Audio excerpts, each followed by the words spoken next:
আসসালামু আলাইকুম। আমি কখনো বড় ভিডিও বানাই নাই, আমি বানাইছি আপনাদের উদ্দেশ্যে। যদি কথাগুলো আপনারা একটু শুনে যান তাহলে হয়তো আমি খুশি হব অনেক।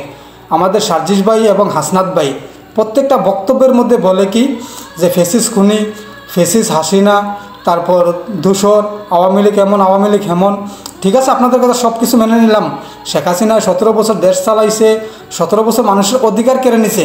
তবে একটা কথা মানতে হবে আপনাকে, শেখ হাসিনা কিন্তু খুব সুন্দর রাখছে, বাংলাদেশটা খুব সুন্দর ছিল।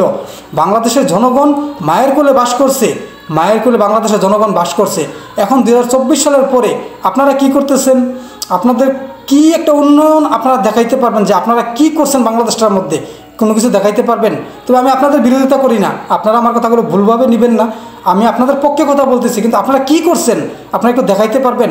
এখন সবথেকে বড় কথা হচ্ছে বঙ্গবন্ধু বাংলাদেশের জন্য কী ছিল সেটা আপনি জানেন, কিন্তু আপনারা কিন্তু অস্বীকার যাইতেছেন। 2024 সালে দেশ স্বাধীন করার পরে আপনারা বলতেন দেশ স্বাধীন হয়েছে। সেটা আমি বলি না যে দেশ স্বাধীন হয়েছে, দেশটার ধ্বংসের মুখে গেছে। কিন্তু বঙ্গবন্ধু বাংলাদেশের জন্য কী ছিল সেটা আপনারা জানেন। জিয়াউর রহমান, শহীদ জিয়াউর রহমান বাংলাদেশের জন্য কী ছিল সেটা কিন্তু আপনারা জানেন। জানার পরও আপনারা বলতেছেন যে বঙ্গবন্ধু ভালো না। আচ্ছা, বঙ্গবন্ধুকে যে অপমানগুলো আপনারা 2024 সালে করছেন, এই কাজগুলো কি ঠিক করছেন? তার জন্য আপনাকে আমি স্যালুট জানাই ভাই, আপনাদেরকে স্যালুট জানাই, আপনাদের বিবেককে আমি স্যালুট জানাই।